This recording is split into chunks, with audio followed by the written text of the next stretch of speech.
మండలం సోల్స్ గ్రామం. ఓకే. మా గ్రామంలోనే ఎగ్జాంపుల్ తీసుకుందాం. నాడు నేడు కింద ఇప్పుడు ఇంత ముందర నేను చదువుకున్నప్పుడు నేను కింద పట్టలు వేసుకొని కూర్చున్న వాళ్ళం మేము 8th క్లాస్ అప్పుడు.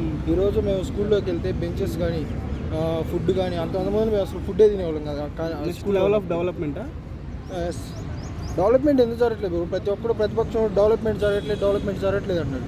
ఎందుకు జరగట్లేదు? 4 పోర్ట్లు కన్స్ట్రక్షన్లో ఉండి 10 ఫిషింగ్ హార్బర్స్ ఉండి డెవలప్మెంట్లు జరుగుతున్నాయి. ప్లస్ వచ్చేసరికి ఈరోజు డెవలప్మెంట్ జరగట్లేదు అంటున్నారు. ఇన్ఫోసిస్ రాలేదా? ఇప్రో రాలేదా? టెక్ మహీంద్రా రాలేదా? అదానీ రాలేదా?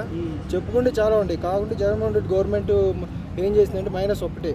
గత ప్రభుత్వం లాగా పబ్లిసిటీ ఇచ్చుకోలేకపోయింది. 14లో బాబు గారు ఎక్కువ హామీలు ఇచ్చారా? 19లో ఈయన ఎక్కువగా హామీలు ఇచ్చారా? నెరవేర్చింది ఎవరు కరెక్ట్గా చెప్పినట్టు? జగన్మోహన్ రెడ్డి నెరవేర్చాడు. దాంట్లో బాబు గారు 600 హామీ ఇచ్చారు. మేనిఫెస్టోలోనే డిలీట్ చేసేసాడు.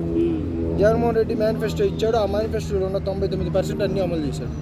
అది ఒంటరిగా వస్తున్నాయి కదా మరి అవతల చూస్తే చంద్రబాబు నాయుడు, పవన్ కళ్యాణ్ అందరూ కలిసి ఎంతమంది కలిసినా బ్రో నేను చెప్తున్నాగా మ్యాక్సిమం ఒక 40 కాన్స్టిట్యున్సీలో జగన్మోహన్ రెడ్డికి నెగిటివ్గా ఉంది. సిటీలో పల్లెటూరులో వచ్చేసరికి 90% జగన్మోహన్ రెడ్డికే ఉంది. గ్రౌండ్ లెవెల్ ఫుల్గా ఉంది.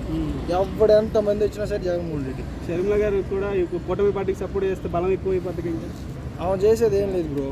కాబట్టి జగన్మోహన్ రెడ్డి వచ్చే దాంట్లో మెజారిటీ వచ్చే వాటిలో తగ్గించింది అంతే. ప్రత్యేక